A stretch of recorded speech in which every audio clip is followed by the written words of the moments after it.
Professor Swaran Singh, Ambassador Sajjanar says that Putin has predictably mentioned three countries that are favorably disposed towards Moscow. However, the credibility of China and Brazil is rather low, and they're likely to be highly or completely unacceptable as mediators to Ukraine and the West. Does that pretty much leave only India in the picture? Point number one. Point number two, would China even allow India to play such a major role on the global stage?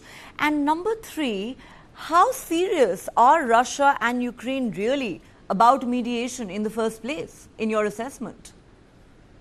I think let me, Neha, first take about whether China will allow. I don't think that's a question of China allowing or disallowing. China is doing what China can do. Wang Yi, the foreign minister, had given 13-point program that Ambassador Sajjanar just mentioned, which was smashed to smithereens by Western countries as completely unacceptable. Compared to India's Prime Minister, after a long wait of 2.5 years, finally visiting Moscow and then visiting Kiev and having conversations back-to-back with President Putin and Joe Biden. And in fact, Peskov, the presidential spokesperson of President Putin, has himself said that Indian Prime Minister is one such leader which has access to both President Putin and to President Biden and, of course, President Zelensky as well, and can therefore definitely substantially contribute in making such efforts. India has been rather modest in the language India is using, along with Ukrainian counterparts, interlocutors, saying India can make a substantial contribution in accelerating the peace process, which is a rather broad and vague term at this stage.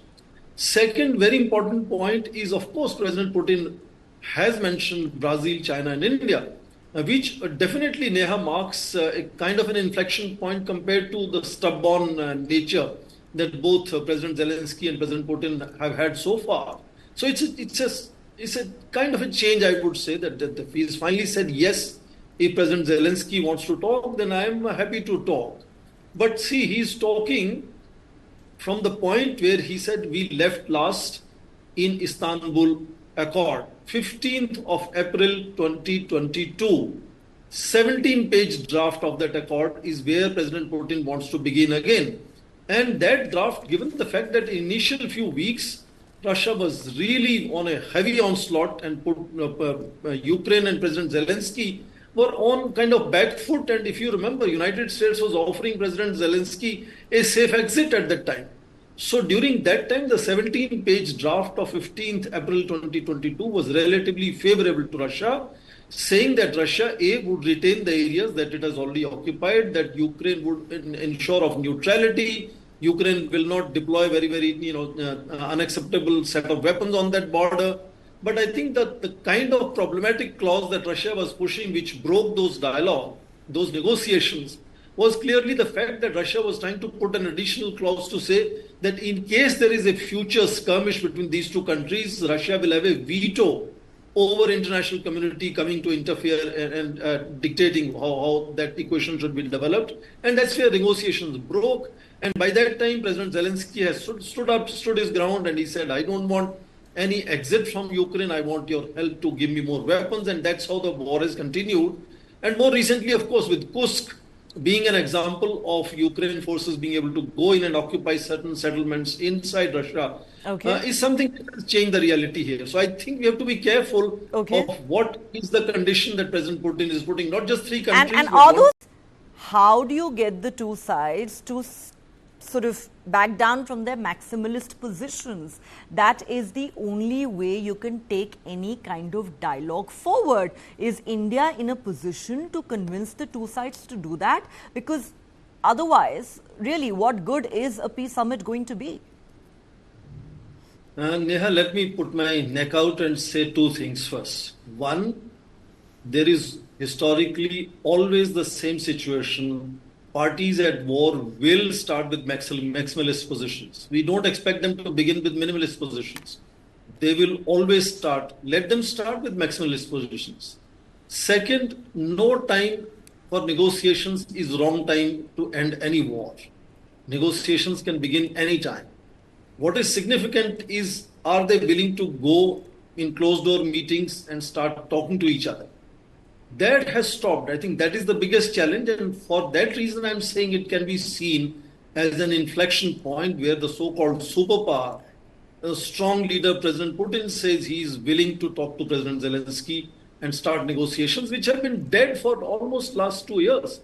You remember immediately after the war began, two foreign ministers had met in Antalya in Turkey and agreed that we are willing to talk to each other. Initial conversations happened in Belarus and they ended in 10th of March.